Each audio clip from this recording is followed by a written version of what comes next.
Buenos días, estimado congresista Eduard Málaga. Le agradecemos sinceramente por concedernos esta entrevista, su tiempo y disposición para compartir sus perspectivas para la comunidad universitaria. Y cuéntenos, congresista, ¿cómo está?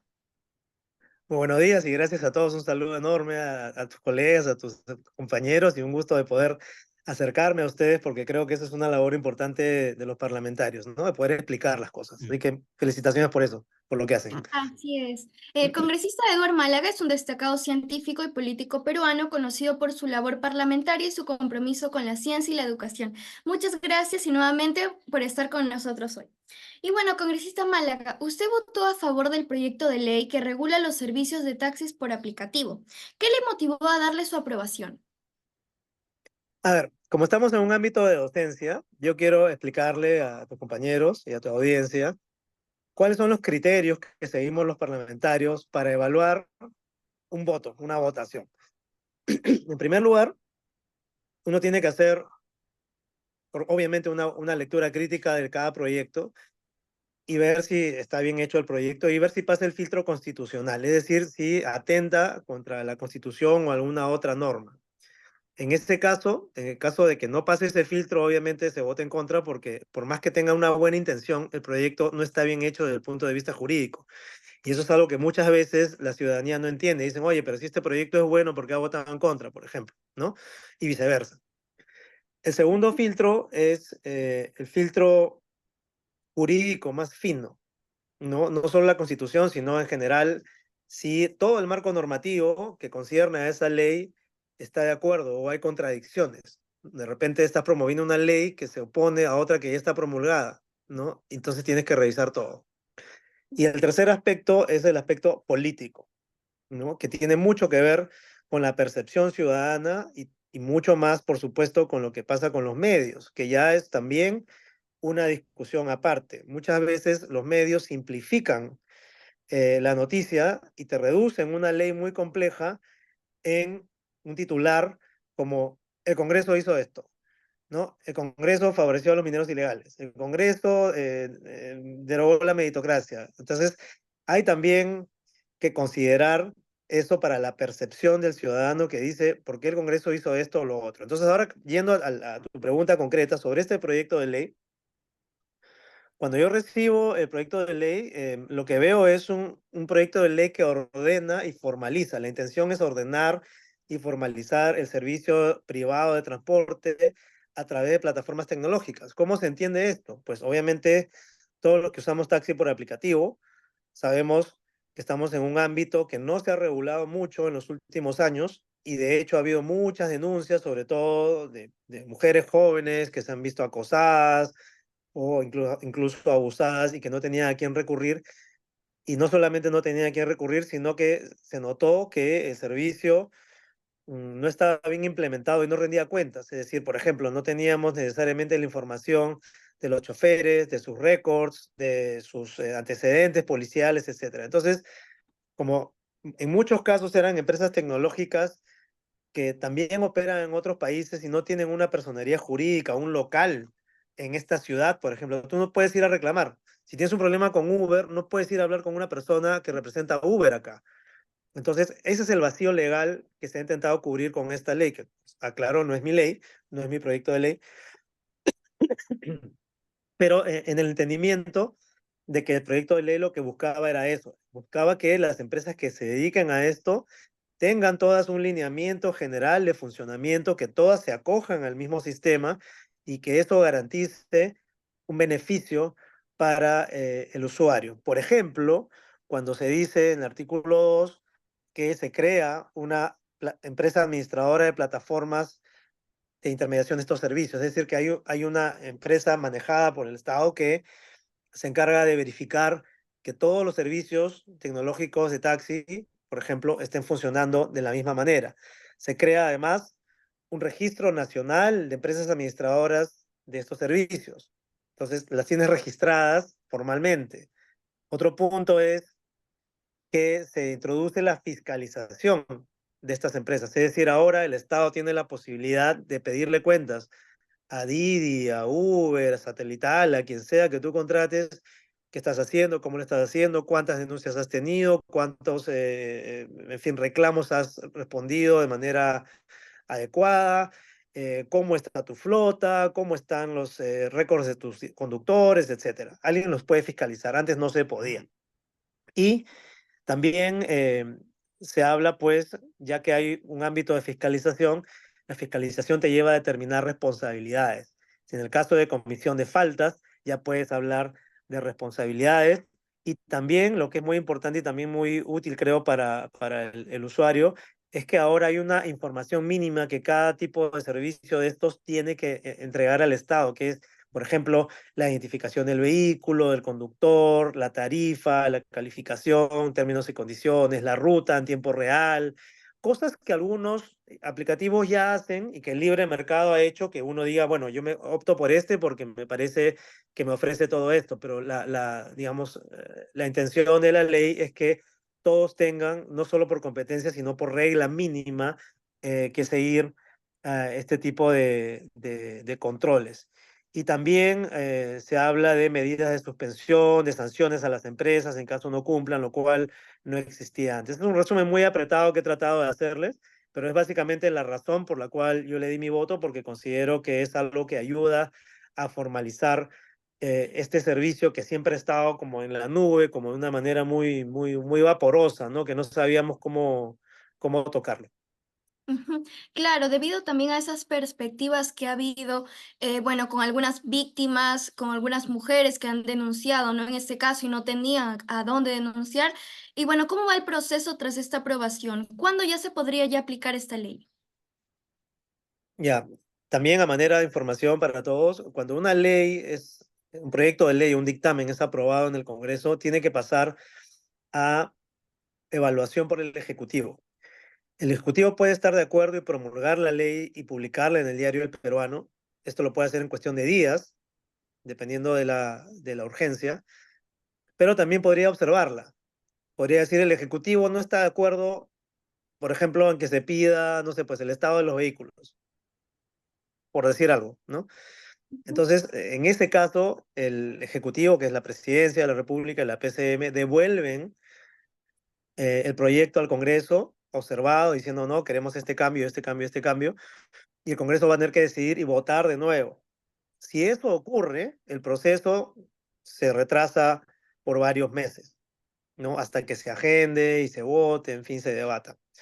Y como te digo, en el caso de que todo esté bien, pues es cuestión de días o semanas hasta que esto ya entre en vigor. Ahora, hay un tema adicional.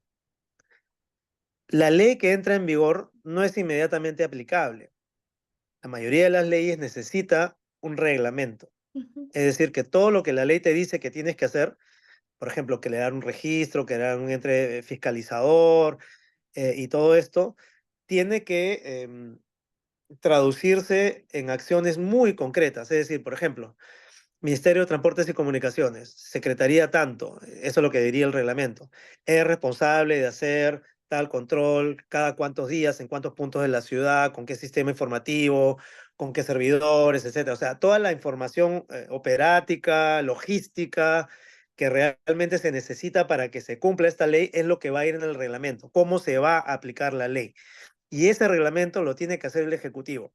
Y muchas veces ahí es donde tardan las cosas. No solamente porque, como te digo, puede regresar al Congreso, sino porque ya, perfecto, se aprueba la ley, el Ejecutivo no observa y como ya está aplicada, perdón, aprobada la ley, entonces ahora el ministerio que corre a cargo de esto, que es Transportes y Comunicaciones, tiene que elaborar un reglamento.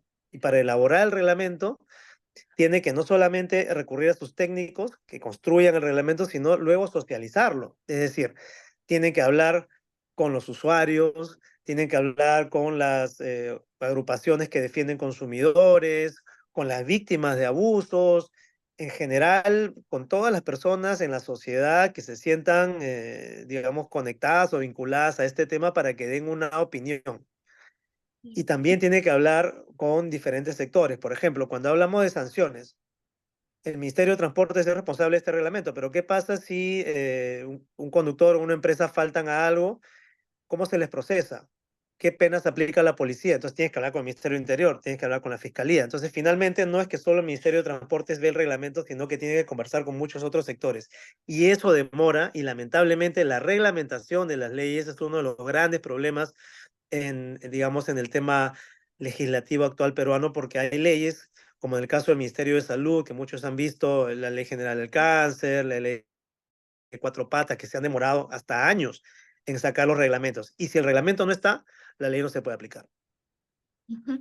Sí, y bueno, en caso de esta ley ya sea aprobada por el Ejecutivo, ¿habrá algún seguro obligatorio o fondo de compensación en favor de las víctimas de estos conductores de taxis por aplicativo?